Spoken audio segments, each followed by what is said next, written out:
ప్రభునందు ప్రియులైనటువంటి మీ అందరికీ కూడా నా హృదయపూర్వకమైన వందనాలు తెలియపరుస్తూ ఉన్నాను. నిజంగా దేవుడు నాకు ఈ అవకాశాన్ని అనుగ్రహించినందుకు నిండు మనసుతో దేవునికి స్తోత్రాలు, అలాగే దైవజనులకు కూడా నా వందనాలు తెలియపరుస్తూ ఉన్నాను.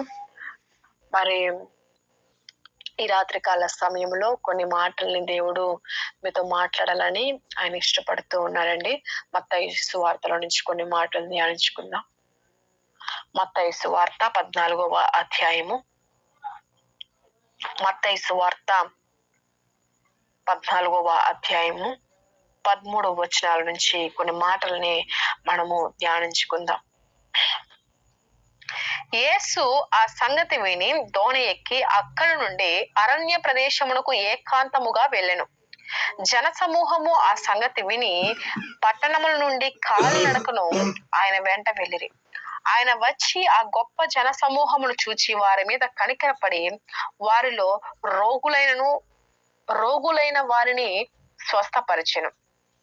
మత్తయి సువార్త 14వ అధ్యాయము 13వ వచనాలని మనం ధ్యానించుకుందాం. మత్తయి సువార్త 14వ అధ్యాయము 13వ వచనం. యేసు ఆ సంగతి విని దోణి ఎక్కి అక్కడ నుండి అరణ్య ప్రదేశముకు ఏకాంతముగా వెళ్ళెను. జన సమూహము ఆ సంగతి విని పట్టణంలో నుండి కాలినడకను ఆయన వెంట వెళ్ళిరి. ఆయన వచ్చి ఆ గొప్ప సమూహమును చూచి వారి మీద కనికరపడి వారిలో రోగులైన వారిని స్వస్థపరిచెను. సాయంకాలం అయినప్పుడు శిష్యులు ఆయన యొద్దకు వచ్చి, ఇది అరణ్య ప్రదేశము, ఇప్పటికే ప్రొద్దుపోయెను. ఈ జనులు గ్రామంలోనికి వెళ్లి భోజన పదార్థములు కొనుక్కున్నటకై వారిని పంపివేయమని చెప్పిరి. యేసు, వారు వెళ్ళనక్కర్లేదు, మీరే వారికి భోజనము పెట్టుడని వారితో చెప్పగా, వారు, ఇక్కడ మన యొద్ద 5 రొట్టెలను 2 చేపలను తప్ప మరి ఏమీయూ లేదని ఆయనతో చెప్పిరి. అందుకైన వాటిని నా యొద్దకు తెండని చెప్పి పచ్చిక మీద కూర్చుండని జనులకు ఆజ్ఞాపించి ఆ 5 రొట్టెలను 2 చేపలను పట్టుకొని ఆకాశము వైపుకు కన్నులెత్తి ఆశీర్వదించి ఆ రొట్టెలు విరిచి శిష్యులకు ఇచ్చెను. శిష్యులు జనులకు వడ్డించిరి. వారందరూ తిని తృప్తి పొందిన తరువాత మిగిలిన ముక్కలు 12 గంపల నిండా ఎత్తిరి. స్త్రీలను పిల్లలను గాక తిన్నవారు ఇంచుమించు 5,000 మంది పురుషులను. చూడండి పిల్లరా, ఈరోజు వాక్య సందేశము మరి ఏంటంటే, ఇక్కడ గమనించుకున్నట్లయితే యేసు ప్రభు సాయంకాలం అయినప్పుడు శిష్యులు ఆయన వద్దకు వచ్చి ఒక అరణ్య ప్రదేశంలో గొప్ప జన సమూహం ఈయన ఆశ్చర్య కార్యాలు చేస్తున్నాడని, అద్భుత కార్యాలు చేస్తున్నాడని విని ఏం చేశారంటే, జన సమూహం అంతా కూడా కాలినడకనంట ఆయన వెంట వెళ్ళారంట. ఆ గొప్ప జన సమూహాన్ని, అంటే ఆ జన సమూహం మీద చూచి వాళ్ళ మీద, అంటే ఆ సమూహంలో ఉన్నటువంటి వారందరూ, కొంతమంది రోగులుగా ఉన్నటువంటి వారి మీద కనికరపడ్డాడు. అయితే అలాగా చాలా మంది జన సమూహం వచ్చినప్పుడు వారి మీద కనికరపడి వారిని స్వస్థపరిచాడంట యేసు ప్రభు. తర్వాత ఏమైందంటే, ప్రొద్దు గ్రుంకిపోయింది పిల్లారా. ప్రొద్దు గ్రుంకిన తర్వాత వాళ్ళు తినడానికి కూడా వాళ్ళకి ఫుడ్ ఏం కూడా లేదు, వాళ్ళ దగ్గర తినడానికి ఫుడ్ ఏం కూడా లేదు పిల్లారా. అయితే వాళ్ళని పంపేద్దాము, ఇంకా పొద్దుపోయింది, సో వాళ్ళని పంపించేద్దాం అని చెప్పి అక్కడ ఉన్నటువంటి శిష్యులు చెప్తా ఉన్నారంట. యేసు ప్రభు అంటున్నాడు, వాళ్ళని పంపించాల్సిన అవసరత లేదు, వాళ్ళని పంపించాల్సినటువంటి అవసరత ఏమాత్రం కూడా లేదు, కానీ వాళ్ళకి మనమే పెడదామని చెప్పారంట. చూడండి పిల్లరా, ఇక్కడ ఏం జరిగిందంటే, ఎంతమంది అక్కడ 5,000 మందికి వాళ్ళ దగ్గర ఉన్నటువంటి ఫుడ్ ఏంటంటే 5 రొట్టెలు 2 చేపలే. ఈ 5 రొట్టెలు 2 చేపలు ఏం చేశాయంటే, యేసు ప్రభు ఆకాశం వైపుకు ఎత్తి వాటిని విరిచంట ఆ శిష్యులందరికీ, అంటే అక్కడికి వచ్చినటువంటి జన సమూహాన్ని అంతటికి కూడా వాటిని వడ్డించినటువంటి పరిస్థితి చూస్తా ఉన్నాం. అక్కడ ఉన్నటువంటి శిష్యులకు విశ్వాసం లేదు. యేసు ప్రభు మాత్రం మరి ఆ యొక్క 5 రొట్టెలు 2 చేపలను ఏం చేశాడంటే విశ్వాసంతో ఆకాశం వైపుకు ఎత్తి వాటిని విరిచాడని లేఖనాలు స్పష్టంగా ఉన్నాయి. విరుచుట అనే సందర్భాన్ని నేను మీ ముందుకు తీసుకురావటానికి ఇది మీకు చెప్పడం జరిగింది. ఆ యొక్క 5 రొట్టెలు 2 చేపలను ఏం చేశాడంటే విరిచాడంట. విరిచిన తరువాత, ఆశీర్వదించబడిన తరువాత అవేం చేయబడ్డాయి? వేల మంది ప్రజలకి ఆహారంగా మారాయి. ఇక్కడ లేఖనం ఏం సెలవిస్తా ఉందంటే, ఈరోజు విరుచుట అనేది మన జీవితాల్లోకి అవసరము. ఎవరి జీవితాల్లోకి? మన జీవితాల్లోకి అవసరము. క్రైస్తవులకి, చాలా మంది క్రైస్తవ బిడ్డల్లో ఉన్నటువంటి స్వభావం ఏంటంటే, నొప్పి లేకుండా ఆశీర్వాదాలు రావాలంటారు, కష్టం లేకుండా బ్లెస్సింగ్స్ ఎక్కువ కావాలని కోరుకుంటా ఉంటారు. కాదు, కానీ ప్రతి ఆశీర్వాదం వెనకాల కొన్ని కష్టాలు అవసరం. ప్రతి ఆశీర్వాదం వెనకాల కొన్ని బాధలు అవసరం, కొన్ని ఇబ్బందులు అవసరం. ఫర్ ఎగ్జాంపుల్ గా ఒక ఎగ్జామ్ రాస్తా ఉన్నామండి. ఎగ్జామ్ రాయాలంటే వాడు ఏం చేయాలి? ఖచ్చితంగా రాత్రింపగలు కష్టపడాలా. వాడు దాంట్లో మంచి డిస్టింక్షన్ లేకపోతే ఫస్ట్ క్లాస్ లో పాస్ అవ్వాలంటే ఖచ్చితంగా రాత్రింపగలు వాడు ఖచ్చితంగా కష్టపడాలా. కష్టపడకుండానే, ఇబ్బంది పడకుండానే రాత్రింపగలు పోకపోతే వాడు డిస్టింక్షన్ లెవెల్లో పాస్ కాడు, వాడు ఫస్ట్ క్లాస్ లో పాస్ కాడు. అయితే వాడు పాస్ అవ్వాలంటే, వాడు మంచి పొజిషన్ లోకి ఒకవేళ రావాలంటే ఖచ్చితంగా వాడు వెనకాల కష్టం అనేది అవసరము. కష్టపడకుండా ఎవరు కూడా దీవించబడలేరు, కష్టపడకుండా ఎవరు కూడా ఆశీర్వదించబడలేరు. అఫ్ కోర్స్ ఇప్పుడు కొంతమంది కష్టం లేకుండానే అక్రమ సొమ్ము తినే వాళ్ళు చాలా మంది ఉన్నారు అనుకోండి. అటువంటి వారి నిమిత్తమై నేను చెప్పట్లేదు, కానీ దేవుని బిడ్డలుగా ఉన్నటువంటి మన జీవితాల్లో ఖచ్చితంగా కష్టం అనేది అవసరం, ఖచ్చితంగా బాధలు అనేవి అవసరం, ఖచ్చితంగా ఇబ్బందులు అనేవి మన జీవితాల్లోకి ఎదురవుతాయి, శోధనలు అనేవి ఎదురవుతాయి, ఇబ్బందులు అనేవి ఎదురవుతాయి. కొంతమంది శోధించబడతారు, కొన్ని పరిస్థితులు బట్టి శోధించబడతారు, క్రీస్తు విషయమై శోధించబడతారు. అన్ని శోధనలు మనం ఏం చేయాలంటే జయించాలి, శోధించబడాలి, శ్రమించబడాలి, ఇబ్బంది పడాలి, శ్రమలకి కొలిమిలో నలగబడాలి, కరగబడాలి. అన్ని పరిస్థితులు మన జీవితాల్లోకి అనుమతించబడిన తరువాత దేవుడు మనల్ని ఒక ఉన్నతమైనటువంటి స్థాయిలో, ఉన్నతమైనటువంటి స్థితిలో ఆయన మనల్ని ఉంచుతాడు. ఒక్కొక్కరికి ఒక్కొక్క స్టేజ్ ఉంటదండి, ఒక్కొక్కరికి ఒక్కొక్క విధానంలో దేవుడు నడిపిస్తా ఉంటాడు. ప్రభా ఏంది ప్రభా ఈ బాధలు అని చెప్పి కొంతమంది ఫర్ ఎగ్జాంపుల్ నేనైనా మనమైనా ఎవరమైనా కూడా ప్రతికూల పరిస్థితులన్నీ కూడా ఒకేసారి ఏర్పరచబడిపోతా ఉంటాయి.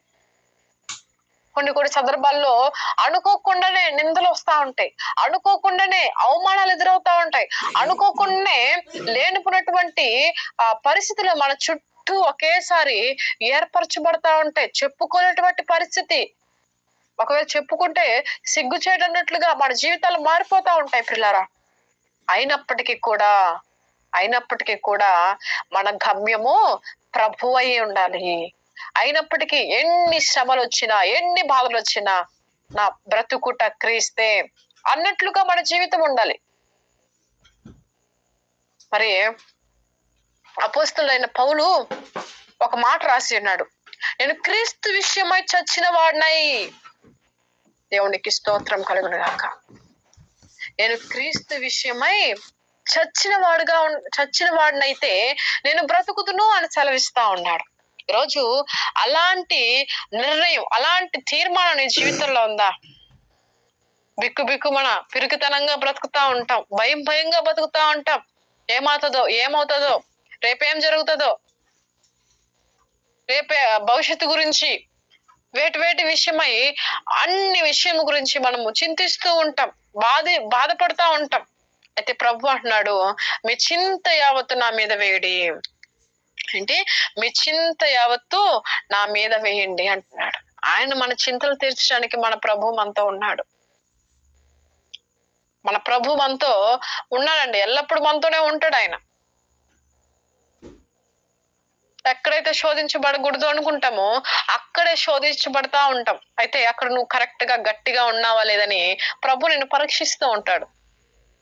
నువ్వు చూడకూడదు అనుకున్న దాన్ని మరలా నీ ముందుకు తీసుకొస్తా ఉంటాడు.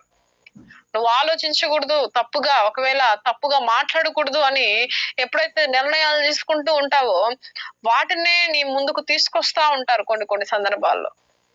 అయితే వాటి విషయమై కూడా నువ్వు నిలకడ కలిగిన ఆత్మను కలిగి ఉండాలి. నిలకడ కలిగినటువంటి విధానంలో నువ్వు నడిపించబడాలి.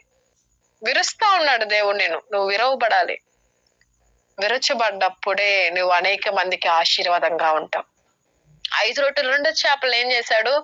యేసు ప్రభు విరిచాడు, ఆకాశం వైపుకెత్తి ఆశీర్వదించాడు. అనేక మందికి, వేల మందికి వాటిని పెట్టాడు. యాక్చువల్ గా 5 రొట్టెలు 2 చేపలు మాత్రమే ఉన్నాయి. శిష్యులు అంటున్నారు, ఈ 5 రొట్టెలు 2 చేపలు ఎంతమంది ప్రజలకి పెట్టడానికి సరిపోదు అని వాళ్ళు విశ్వసిస్తా ఉన్నారు. కానీ ఇక్కడ యేసు ప్రభు ఏం చేస్తాడంటే వాళ్ళని పంపించాల్సిన అవసరం ఏం లేదు. వాళ్ళని ఇక్కడే కూర్చొని పెట్టండి. ఈ 5 రొట్టెలు 2 చేపల్ని దేవుని వైపు అంటే ఆకాశం వైపుకి ఎత్తి వాటిని ఆశీర్వదించి, వాటిని విరిచి, వాటిని ఆశీర్వదించి వేల మంది ప్రజలకి ఏం చేశాడు? వడ్డించాడంట. అలాగ నువ్వు ఆశీర్వాదకరంగా దేవుడు నిన్ను మార్చాలనుకుంటున్నాడు వేల మంది ప్రజలకి. అలాగ మిమ్మల్ని ఒకవేళ వేల మంది జనాంగంలో మిమ్మల్ని ఒక ఆశీర్వాదకరంగా దేవుడు ఉంచాలనుకుంటా ఉంటే మీరు మాత్రం 5 రొట్టెలుగా, ఒకవేళ 2 చేపలుగా, అలాగే ఎక్కడ వేసినటువంటి గొంగళ అన్నట్టుగా మీరు అక్కడే ఉండాలని ఆశపడుతున్నారు. కానీ ప్రభు అంటున్నాడు, మీరు విశ్వసించండి. నీవు విశ్వసించిన ప్రకారమే నీవు కోరినట్టే నీకు జరుగును గాక అని వాక్యం సెలవిస్తా ఉంది. మన విశ్వాసం చొప్పునే మనకి జీవితాల్లో క్రియలు జరుగుతాయి. చాలా మంది అనుకుంటా ఉంటారు కదా, జరుగుతాదో లేదో, అవుతాదో లేదో. 2 సందేహాలు మన జీవితాల్లో ఎప్పుడు ఏర్పడతా ఉంటాయి. నేను ఆ ప్రాపర్టీ నేను కొనుక్కుంటానో లేదో, లేకపోతే నేను ఇల్లు కట్టుకుంటానో లేదో, లేకపోతే నాకు మంచి భవిష్యత్తు ఉందో లేదో, నాకు ఆరోగ్యం ఒకవేళ బాగుపడుతుందో లేదో, ఒకవేళ అనేక విధాలుగా అవిశ్వాసంగా మనం కొన్ని 2 ఆప్షన్స్ ఇస్తా ఉంటాం. జరుగుతుందో జరగదు, అవుతుందో లేదో అన్నట్టుగా ఆప్షన్స్ ఇచ్చుకుంటూ ఉంటాం మనకు మనమే. కానీ యేసు ప్రభు అంటున్నాడు, అవిశ్వాసంగా ఉండకుండా నమ్మకంతో ఆకాశం వైపుకు ప్రతిరోజు నువ్వు దేవుని సన్నిధిలో ప్రార్థన చేయి. దేవుడు ఖచ్చితంగా నీ జీవితాన్ని మారుస్తాడు. నేనైతే నా జీవితంలో ఒక్కటే ప్రార్థిస్తా, ప్రభువా నీ చిత్తమే నా జీవితంలో జరగాలి. ఏది జరిగినా స్తోత్రమే. ఆయన మనల్ని, మన తలలో ఉండే వెంట్రుక కూడా ఆయన చిత్తం లేకుండా ఊడదంట, తెలుసా? అయితే ఈరోజు దేవుని వాక్యం సెలవిస్తా ఉంది ఏంటో తెలుసా? మీరు ఆశీర్వాదానికి వారసులు అవ్వాలని ప్రభు కోరుకుంటున్నాడు. మీరు ఆశీర్వాదానికి వారసులు అవ్వాలని దేవుడు కోరుకుంటా ఉన్నాడు. మీరు 5 రొట్టెలుగా 2 చేపలుగా, అలాగే విశ్వాసం లేనటువంటి వ్యక్తులుగా, శిష్యుల్లాగా అక్కడే ఉండాలని ప్రభు కోరుకోవట్లే, ప్రభు ఆశించట్లేదండి. దేవుడు కోరుకునేది ఏంటంటే మీరు అనేక మందికి, వేల మంది ప్రజలకి నీవు ఒక ఆశీర్వాదకరంగా మార్చబడాలని ప్రభు కోరుకుంటూ ఉన్నాడు. ఒక మాట చదువుకుందామండి.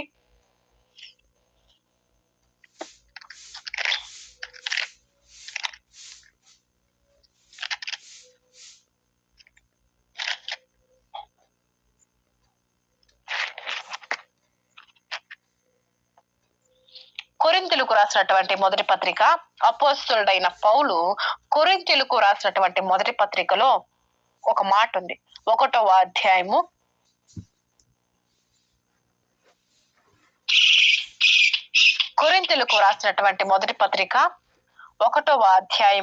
26వ వచనం చూద్దాం. సహోదరులారా, మిమ్మును పిలిచిన పిలుపును చూడండి. మీలో లోకరీతిని జ్ఞానులైనను, ఘనులైనను, గొప్ప వంశము వారైనను అనేకులు పిలవబడలేదు. కానీ ఏ శరీరయు దేవుని ఎదుట అతిశయింపబడుకున్నట్లు జ్ఞానులను సిగ్గుపరచుటకు లోకములో నుండి వెర్రివారిని దేవుడు ఏర్పరచుకొని ఉన్నాడు. చూడండి, లోకములో నుండి వెర్రివారిని దేవుడు ఏర్పరచుకొని ఉన్నాడు. బలవంతులైన వారిని సిగ్గుపరచుటకు లోకములో బలహీనులైన వారిని దేవుడు ఏర్పరచుకుని ఉన్నాడు. ఎన్నికైన వారిని వ్యర్థము చేయుటకు లోకములో నీచులైన వారిని, తృణీకరింపబడిన వారిని, ఎన్నిక లేని వారిని దేవుడు ఏర్పరచుకొని ఉన్నాడు. అయితే ఆయన మూలముగా మీరు క్రీస్తు యేసునందున్నారు. చూడండి ఎంత గొప్ప మాటలో. కొరింథీయులకు రాసినటువంటి పత్రికలో అపోస్తలుడైన పౌలు ఈ మాట మన కొరకై మాట్లాడి ఉన్నాడు. చాలా మంది అనుకుంటా ఉంటారు, నేను ఎన్నిక లేని దాన్ని ప్రభువా, నేను నీచురాలనయ్యా, నేను పాపం చేసిన దాన్ని ప్రభువా, నేను పనికి రాని దాన్ని అయ్యా, నేను ఎన్నిక లేని దాన్ని ప్రభువా, నాకు జ్ఞానం లేదు, నేను మాట్లాడటానికి నాకు శక్తి లేదు, నేను చదువుకున్న దాన్ని కాదు ప్రభువా, ఒకవేళ నాకు జ్ఞానం అంతకంటే లేదు, నాకు ధనము లేదు అని ఒకవేళ నా మాట చెప్తే ఎవరు వినరయ్యా అని చెప్పి మోషేలాగా నీవు అనుకుంటున్నావేమో. యేసు ప్రభు అంటున్న మాట ఏంటో తెలుసా? నేను లోకములో నుండు వెర్రి వారిని, మనమంతా కూడా అటువంటి వారమే, ఒక బలహీనమైనటువంటి వారిని, బలవంతులైన వారిని సిగ్గుపరచుటకంట లోకంలో బలహీనమైనటువంటి వారిని యేసు ప్రభు ఎన్నుకుంటున్నాడు. మీకు తెలుసో లేదో, యేసు ప్రభు ఎవరిని వెంబడించమన్నాడు? గొప్ప గొప్ప ధనవంతులు వెంబడించమని చెప్పలా. చేపలు పట్టేటువంటి జాలరును దేవుడు ఏర్పరచుకున్నాడు. నన్ను వెంబడించండి అయ్యా అంటే ఓకే, వెంటనే వాళ్ళు తమ వలను విడిచిపెట్టేసి యేసు ప్రభుని వెంబడించడం మొదలు పెట్టారండి.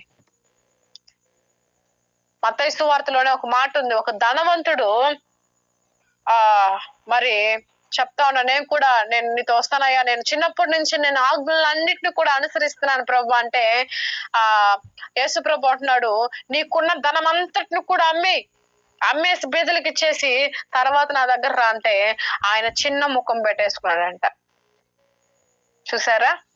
ఆయన చెప్పేసుకుంటున్నాడు, నువ్వు చెప్పినటువంటి ఆజ్ఞలన్నిటిని కూడా గైకొనేస్తున్నాడు ప్రభు అని. ఏంటది? గర్వం. మన జీవితాల్లో గర్వం అనేది ఎప్పటికీ కూడా ఏలబాటు చేయకూడదు. ఈరోజు వాక్యం సెలవిస్తా ఉంది ఏమనంటే, ఆయన ఎన్నిక లేనటువంటి వారిని, నీచులైనటువంటి వారిని, తృణీకరించబడినటువంటి వారిని దేవుడు ఏర్పాటు చేసుకుంటాడు. బలవంతులకి ఎదుట బలవంతుల్ని సిగ్గుపరచుటకు బలహీనులని లోకంలో నుంచి ఆయన ఏర్పాటు చేసుకుంటాడని దేవుని లేఖనాలు సెలవిస్తా ఉన్నాయి. మోషే అంటున్నాడు, మోషే ఇశ్రాయేల్ దేశంలో ఐగుప్తు దేశంలో మరి బానిసత్వపు బ్రతుకుతా ఉన్నటువంటి ఆ యొక్క ఇజ్రాయేల్ ప్రజల్ని విడిపించయ్యా అన్నప్పుడు ఆయన అంటున్నాడు, చెప్పాడు, అక్కడికి వెళ్ళి నా మాటలు చెప్పాయి అంటే ఆయన అంటున్నాడు, అయ్యా నేను నోటి మాంద్యం కలిగిన వ్యక్తిని, నాకు మాట్లాడడానికి కూడా శక్తి లేదయ్యా, నేను నత్తివాడిని ప్రభు, నేను మాట్లాడడానికి నాకు రాదు, నా మాట వింటయ్యా వాళ్ళు అంటున్నాడు మోషే. అయితే యేసు ప్రభు మరి దేవుడు అంటున్నాడు, నువ్వు వెళ్ళయ్యా, నేను నీ నోటిని ముట్టు, నువ్వు వెళ్ళు, నీ సహోదరుడైన అహరోను నేను నీ యొక్క నోటి బూరగా ఉంచుతాను, బయలుదేరి అంటాడు. చూసారా? లోబలినటువంటి తనం. ఈరోజు దేవుని వాక్యం సెలవిస్తా ఉంది.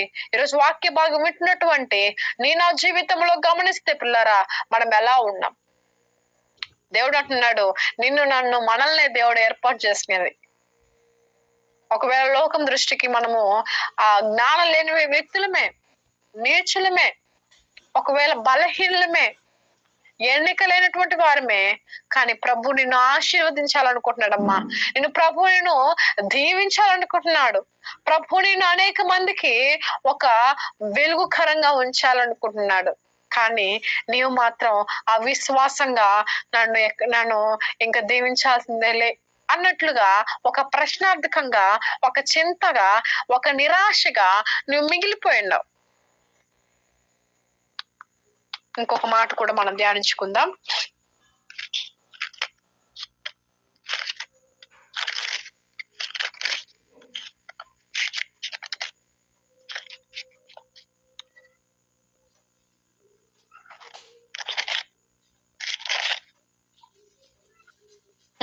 తిమోతి రాసినటువంటి 2వ పత్రిక, అపోస్తలుడైన పౌలు తిమోతికి వ్రాసినటువంటి 2వ పత్రిక 2వ అధ్యాయము అపోస్తలుడైన పౌలు తిమోతికి వ్రాసినటువంటి 2వ పత్రిక 2వ అధ్యాయము చూద్దామా?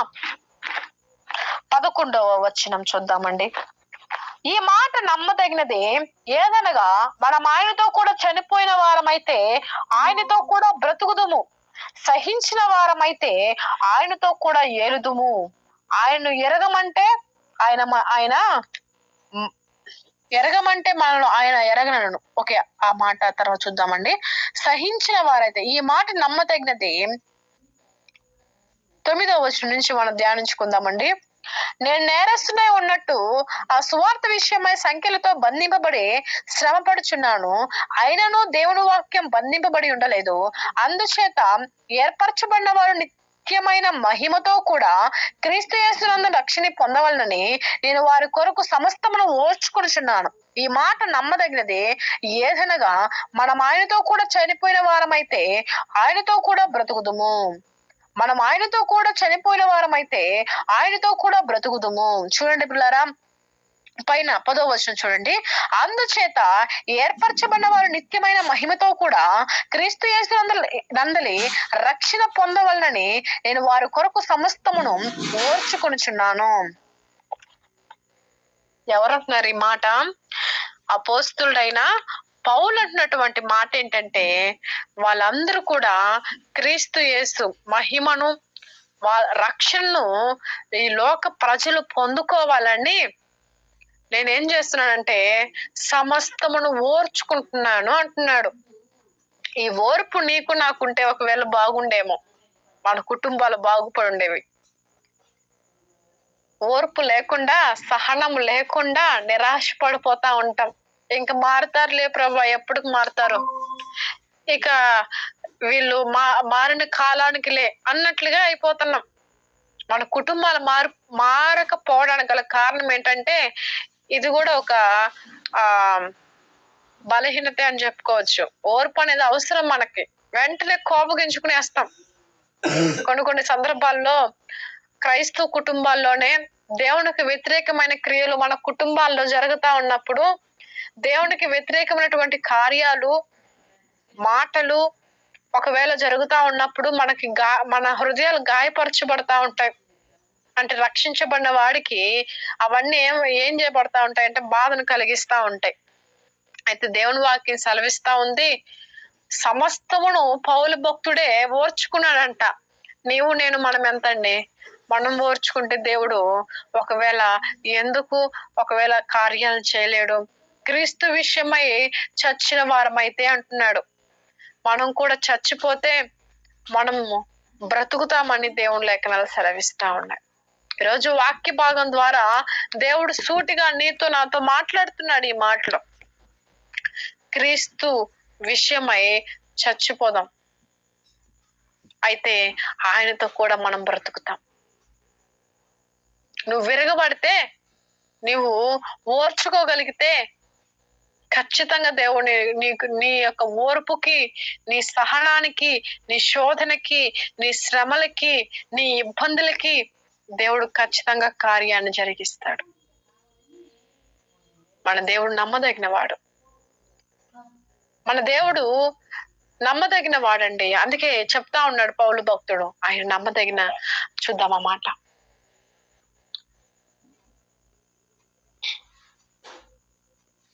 ఈ మాట 11వ వచనం, ఈ మాట నమ్మదగినది, ఏదనగా మనం ఆయనతో కూడా చనిపోయిన వారమైతే ఆయనతో కూడా బ్రతుకుదుము, సహించిన వారమైతే ఆయనతో కూడా ఏలుదుము. నాకెప్పుడు ఈ మాట చాలా ఇష్టం అండి. ఈ మాట నేను చదువుకున్నప్పుడల్లా నాకు చాలా ధైర్యము, నిజంగా ఆయన వాక్యం మనల్ని ఎంతగానో ఆదరిస్తుంది కదా. అందుకే నీ వాక్యము నా బాధల్లో నెమ్మదిని కలిగిస్తుందయ్యా అని మరి మన కోసం దేవుడు ఈ బైబిల్ గ్రంథాన్ని ఇచ్చాడు. నిజంగానే బాధపడతా ఉన్నప్పుడు, కృంగిపోతా ఉన్నప్పుడు ఆయన మాట మనల్ని ఆదరిస్తుంది, ఆయన మాట మనల్ని బలపరుస్తుంది. నిజమే, మీ జీవితాల్లో దేవుడు ఖచ్చితంగా ఈరోజు దేవుని లేఖనాల నుంచి మీతో మాట్లాడుతున్న మాట ఏంటంటే, విరచబడతా ఉన్నావు, నలిగిపోతా ఉన్నావు, భయంకరంగా ఒకవేళ శోధనలు, ఇబ్బందులు చేయకూడదనుకున్న వాటినే మరలా అపవాది మీ ముందుకు తీసుకొస్తూ మిమ్మల్ని శోధిస్తూ మిమ్మల్ని బలహీనపరుస్తూ ఉన్నాడు. బాధపడద్దు, ఎందుకంటే మీరు ప్రయత్నిస్తున్నారు కదా, ఆ ప్రయత్నాన్ని దేవుడు ఖచ్చితంగా మరి సఫలీకృతం చేసి మీకు విజయాన్ని ఇస్తాడు అపవాది మీద. మీరు భయపడద్దు, ఖచ్చితంగా దేవుడు మీకు విజయాన్ని, జయాన్ని, జయ జీవితాన్ని మీకు అనుగ్రహించబోతూ ఉన్నాడు. రానున్న దినాల్లో వేల మంది ప్రజలకి, అక్కడేంటి వేల మంది ప్రజలకంట 5 రొట్టెలు 2 చేపలని ఆకాశం వైపుకు ఎత్తి విరిచి ఆశీర్వదించి 5,000 మందికి పంచి పెట్టారంట. మిగిలిన 12 గంపలు ఎత్తడము జరిగిందని లేఖనాలు సెలవిస్తా ఉంది. అంతమందికి మీరు ఆశీర్వాదకరంగా ఉండాలంటే నమ్మకంగా, నీతిగా బ్రతకండి అంతే. ఎన్ని పరిస్థితులు వచ్చిన నీతిమంతుడిగా నీవు పాపం చేసిన ప్రభు సన్నిధి దగ్గరికి వెళ్ళి ప్రార్థించు. పాపం విషయమై పశ్చాత్తాపడు. ఇంతవరకు ఒకవేళ పాపం చేసి దేవుని విషయంలో ఒకవేళ ముందుకు వెళ్ళలేక, అటు ఇటు వెళ్ళాక, నువ్వు పాపం చేసావు కదా అని చెప్పి ఆ పాపము, ఆ మనస్సాక్షి, ఆ యొక్క చచ్చిపోయినటువంటి ఆ మనస్సాక్షిని, వాత వేయబడినటువంటి ఆ మనస్సాక్షిని మరలా ప్రభు సన్నిధిలోకి వెళ్ళి అడుగు, ప్రభు నన్ను క్షమించయ్యా, నన్ను మార్చయ్యా, నా పరిస్థితిని మార్చయ్యా, నన్ను బలహీనంగా ఉన్నాను ప్రభా, నన్ను బలపరచండి యేసయ్యా అని చెప్పి దేవుని సన్నిధిలో ప్రార్థించు. దేవుడు నీకు ఒక సమస్తమైనటువంటి మరి జయాన్ని, ఒక జయ జీవితాన్ని దేవుడు నీకు అనుగ్రహిస్తాడు. ఈ లోకంలో పక్కన వాళ్ళు ఎలా జీవిస్తున్నారు నీకు అవసరం లేదు. వాటి కూడా క్రైస్తవులు లెక్క, వాళ్ళు అలా జీవిస్తున్నారు, మేము జీవిస్తే తప్పేమి. కొంతమంది లాగా కంపేర్ చేసుకుంటూ ఉంటారు. వాళ్ళు క్రిస్టియన్సే, పక్కన మరి విగ్రహానికి పెట్టిన ఆహారాన్ని కూడా తింటా ఉంటారు. అది పెద్ద సమస్య అయితే కాదు కదా. విగ్రహం అదేమన్నా తింటుందా, లేకపోతే లైక్ చాలా చాలా రీజన్స్ చెప్తా ఉంటారండి. ఈరోజు వాక్యం విన్నటువంటి నీవు ఇన్ని సంవత్సరాలు చర్చికి వెళ్ళి ఏం ప్రయోజనం? నువ్వేం నేర్చుకుంటున్నావు అసలు? వాళ్ళు క్రైస్తవులు సినిమాలు చూస్తారు, సీరియల్స్ చూస్తారు, లేకపోతే ముసలమ్మ ముచ్చట్లు పెట్టుకొని ఈదుల్లో ఒకవేళ మాట్లాడుతూ ఉంటారు. వాళ్ళు కూడా క్రైస్తవులు కదా, నేను చేస్తే ఏంటి తప్పు అని అంటారు. కానీ దేవుని వాక్యం సెలవిస్తా ఉంది, ముసలమ్మ ముచ్చట్లు విడిచిపెట్టి నీకు నీవే ఆత్మీయత విషయంలో సాధనము చేసుకో. కొంతమందికి వీళ్ళింట్లో పరిస్థితి ఏమి కూడా కనిపించదు, పక్కన వాళ్ళ పరిస్థితులు అన్ని కూడా అవసరం అండి.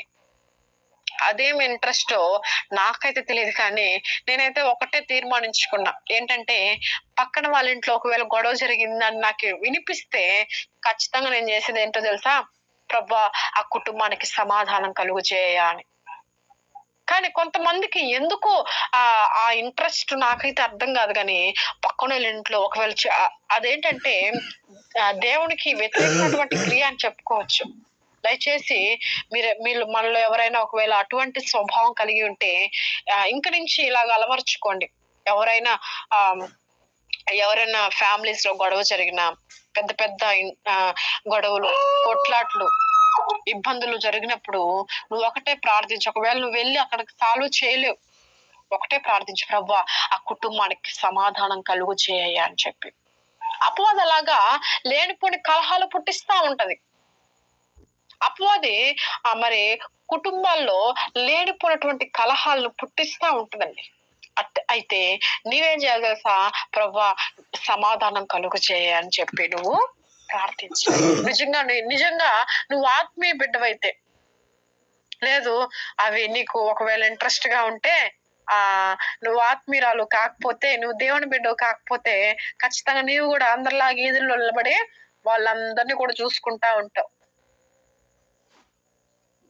సమాధానం కలగాలి ప్రభు అని చెప్పి ఒకవేళ ఎక్కడైనా ఆత్మీయుల గొడవల్లో అయినా, లేకపోతే చిన్న చిన్న సమస్యలైనా, ఏదైనా ప్రభు సమాధానం కలగాలని ఒక నెమ్మది హృదయంతో, ఒక శాంతి హృదయంతో నీవు ఆలోచించాలి. కొంతమంది అట్లా కాదు, కోపం, ఎప్పుడు కోపంతో మరి సమాధానం మరి ఇస్తా ఉంటారండి. కాబట్టి ఈ రాత్రికాల సమయంలో ప్రభు నీతో మాట్లాడుతున్న మాట ఏంటంటే, ఇంతవరకు ఒకవేళ నేను పనికిరాని దాన్ని, ఎన్నిక లేని దాన్ని, నేచురాల్ని, తృణీకరించబడిన దాన్ని, పాపం చేసిన దాన్ని, ఇంకంతే నా పరిస్థితిని, నువ్వు ఇబ్బంది పడద్దు, నీవు దిగులు చెందొద్దు ప్రభు అన్నాడు. నీ దుఃఖ దినములన్నీ కూడా సమాప్తములు అవుతాయి.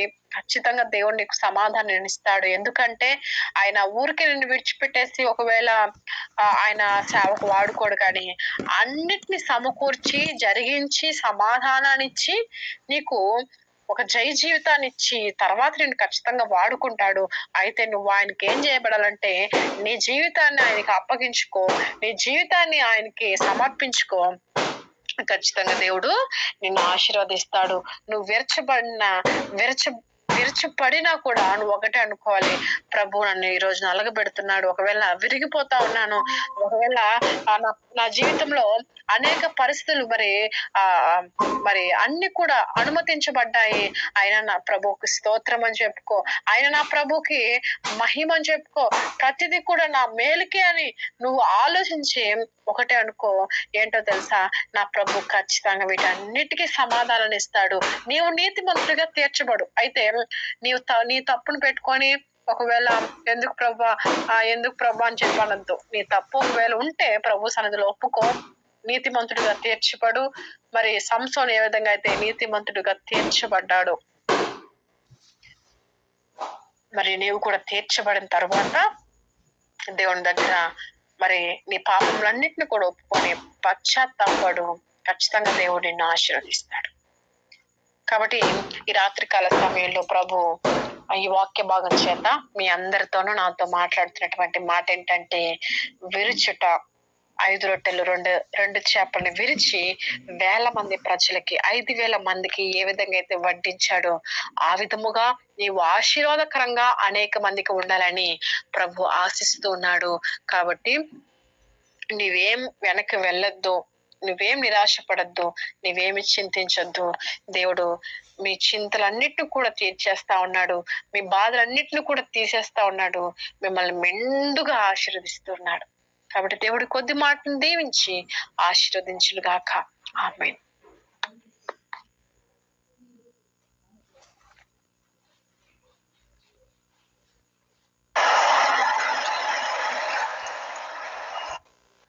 సిస్టర్, చివరి ప్రార్థన కూడా చేయండి సిస్టర్. మన మధ్యలో ప్రేయర్ రిక్వెస్ట్లు ఉన్నాయి. మనోజ్ అన్నయ్యకి కోల్డ్ దగ్గుంది, అదే విధంగా ఝాన్సీ సిస్టర్ కి బ్యాక్ పెయిన్, రాజా బ్రదర్ కూడా కోల్డ్ దగ్గుంది. ఓకే సిస్టర్, రాజా బ్రదర్ కి అలాగే మనోజ్ అన్నయ్యకి ఇంకా ఝాన్సీ సిస్టర్ కి బ్యాక్ పెయిన్ తో బాధపడుతున్నారు. ఓకే ఓకే, ప్రార్థన చేసుకుందాం. స్తోత్రం యేసయ్యా, స్తోత్రం స్తోత్రం స్తోత్రం స్తోత్రం స్తోత్రం స్తోత్రం స్తోత్రం. మహాపరిశుద్ధుడా, ప్రేమ కలిగిన తండ్రి, కృప కలిగిన రాజా, నీకు వందనాలు, మీకు స్తోత్రములు చెల్లిస్తూ ఉన్నామయ్యా. దేవా, ఇదిగో ప్రభా, ఈ రాత్రికాల సమయంలో మాతో మీరు మాట్లాడారు. మొదటిగా మీకు వందనాలు, మీకు కృతజ్ఞతాస్తుతులు చెల్లిస్తూ ఉన్నాం. ఆ దినాన అనేక మంది జన సమూహంలో రోగులైనటువంటి వారిని ఏ విధంగా మీరు స్వస్థపరిచారో దేవా, ఇదిగో నీ సన్నిధానంలో ప్రార్థిస్తూ ఉన్నాం. కలుసుకున్నటువంటి బిడ్డల్లో దేవా, ఇదిగో ప్రత్యేకించబడి మనోజ్ అన్న విషయమై, అలాగే రాజా అన్న విషయమై కూడా ప్రార్థిస్తూ ఉన్నాం ప్రభా. మరి అనారోగ్యంతో బాధపడుతున్నారు, ఇదిగో ప్రభా, కోల్డ్ చేత మరి ఆ కాఫ్ చేత బాధపడుతూ ఉన్నారు ప్రభా. ఇప్పుడే ముట్టి స్వస్థపరచమని ప్రార్థిస్తూ ఉన్నాం. దేవా, నీకు వందనాలు, మీకు స్తోత్రములు చెల్లిస్తూ ఉన్నాం. దేవా, పరమ వైద్యుడా, మీకు స్తోత్రములు చెల్లిస్తూ ఉన్నాం తండ్రి. బిడ్డలు మీరు మరి ఆ బిడ్డలకి ఆ అనారోగ్య పరిస్థితిని తీసివేసి ఆరోగ్యం దయచేయండి. అదే విధముగా ఝాన్సీ సిస్టర్ నిమిత్తమై కూడా ప్రార్థిస్తూ ఉన్నాను దేవా. ఆ బ్యాక్ పెయిన్ నుంచి కూడా విడుదల దయచేయండి తండ్రి. దేవా, మీరే సహాయము చేయండి. ఆ బిడ్డకు మీరు బలాన్ని, శక్తిని దయచేయండి. పరిచర్యలో ఆ బిడ్డను మరి ఆ బిడ్డ కుటుంబాన్ని మీరు దీవించండి, ఆశీర్వదించమని ప్రార్థిస్తూ ఉన్నాం తండ్రి. మీకు వందనాలు దేవా, మీకు వందనములు స్తోత్రములు చెల్లిస్తున్నాం. ఈ గూగుల్ మీట్ ను కూడా మీరు ఆశీర్వదించండి, ఇంకా విస్తరింప చేయండి యేసయ్య. ఇంకా అనేక మంది కలుసుకోవటానికి మీరు సహాయము చేయమని ప్రార్థన చేస్తూ ఉన్నాం తండ్రి. యేసయ్య మీకు వందనాలు ప్రభువా, మీకు స్తుతి చెల్లిస్తూ ఉన్నాం నాయన. దేవ, మా జీవితాల్లో అనుమతించబడుతున్నటువంటి ప్రతిదీ కూడా నాయన మా మేలుకని మేము తలంచడానికి సహాయము చేయండి ప్రభువా. ఎన్నిక లేని వాళ్ళమి దేవ, నీచులమి, తృణీకరించబడిన వారమని కృంగిపోతున్న బిడ్డల్ని మీరు ధైర్యపరచినందుకు మీకు వందనాలు స్తోత్రాలు చెల్లిస్తున్నాం యేసయ్య. మీ ప్రేమను బట్టి వందనాలు చెల్లించుకుంటున్నాం, మీ కృపలను బట్టి స్తోత్రములు చెల్లిస్తున్నాం దేవా. దేవా, ఈ రాత్రి కాల సమయంలో నాయన చేరువచ్చినటువంటి ప్రతి బిడ్డని మీరు పేరు పేరును జ్ఞాపకం ఉంచుకోండి. కుటుంబాలను దీవించండి, కుటుంబాలని ఆశీర్వదించండి, నెమ్మదిని దయచేయండి. నెమ్మది లేని కుటుంబాలకి ఆశీర్వాదం ఇవ్వండి యేసయ్య. దేవా, ఇదిగో నెమ్మది లేని కుటుంబాలకి ఆశీర్వాదములు దయచేయమని ప్రార్థిస్తున్నాను ప్రభువా. అనారోగ్యంతో బాధపడుతున్న బిడ్డల్ని దేవా ఆరోగ్యము చేత నింపండి ప్రభువా. ఇదిగో ప్రభువా, మరి ఇరుకు ఇబ్బందుల చేత బాధించబడుతున్న వారిని దేవా, వారిని కూడా దీవించండి, ఆశీర్వదించమని ప్రార్థిస్తున్నాను తండ్రి. వారికి కూడా సమస్తమును సమకూర్చండి ప్రభా. ఆర్థికంగా ఇబ్బంది పడుతున్న వారిని కూడా జ్ఞాపకం ఉంచుకోండి, ఫైనాన్షియల్ గా సహాయం చేయండి. అడుగు వాటికంటే, ఊహించు వాటికంటే అత్యధికంగా దయచేయగలిగిన దేవుడు కదా ప్రభా. మీరే సహాయం చేసి నడిపించండి. ప్రత్యేకించబడిన ఆయన వెంకటాచలంలో కట్టబడుతున్నటువంటి మందిరం విషయమై కూడా ప్రార్థిస్తున్నాను దేవా. దేవా, కట్టడానికి కావాల్సినటువంటి ఫైనాన్షియల్ సపోర్ట్ ని మీరు దయచేయండి దేవ. విశ్వాసంలో అటువంటి ప్రేరేపణ మీరు కలుగ చేయమని ప్రార్థిస్తున్నాం తండ్రి. అయ్యా, ఇదిగో మీరే సహాయము చేయండి. ఇదిగో నీ ఎదుటి నేను తలుపులు తీసి ఉంచినాను, దాన్ని ముయ్యలేరు ఎవరు కూడా, మరి ఎవరు మొయ్యలను సెలవిచ్చిన దేవుడు కదా ప్రభా. అయ్యా, ఇదిగో ప్రభా, అన్నయ్యని మరి అన్నయ్య కుటుంబాన్ని కూడా దీవించండి. ఆ దేవా, ఇదిగో ఈ పరిచర్య విషయంలో బహుబలంగా వాడబట్టడానికి మీరు సహాయం చేయండి. ఈ నామానికి మహిమ తెచ్చుకోమని ప్రార్థిస్తున్నాం దేవా. మీరు నమ్మదగిన దేవుడు ప్రభా. ఇదిగోనైనా మేము కూడా ప్రభా సహించిన వారమై, మా కుటుంబాల విషయమై సహించిన వారంగా మేము జీవించడానికి సహాయం చేయమని ప్రార్థన చేస్తూ, నా తండ్రి నీకు వందనాలు. మా ప్రభా, మీకు స్తుతి చెల్లించుకుంటున్నాయన. ఇదిగో ప్రభు, ఈ రాత్రి కాల సమయంలో వాక్యం విన్న ప్రతి బిడ్డ మీరు జ్ఞాపకం ఉంచుకోండి. వాక్యం చేత మా జీవితాలను సరిచేయమని ప్రార్థిస్తున్నాం తండ్రి. నీకు వందనాలయ్యా. అయా, నీకు స్తోత్రాలు చెల్లిస్తున్నానయ్యా. అయా, నీకు వందనాలు స్తుతులు చెల్లిస్తూ ఉన్నాను తండ్రి. దేవాలకి స్తుతి పాప విషయమై కూడా ప్రార్థిస్తున్నాను ప్రభా. ఆ బిడ్డకు కూడా ఆరోగ్యమును దయచేయమని ప్రార్థిస్తున్నాను తండ్రి. నీకు వందనాలు స్తోత్రములు చెల్లిస్తూ మా విజ్ఞాపనలు మీరు విన్నందుకు స్తుతి చెల్లిస్తున్నా ప్రియ తండ్రి. ఇదిగో ముందున సమయాన్ని మా ప్రాణాత్మ దేహాలను మీ చేతులకు అప్పగించుకుంటూ నా ప్రభు రక్షకుడైన యేసయ్య నామములో అడిగి పొందుకుని ఉన్నాము తండ్రి. ఆమేన్.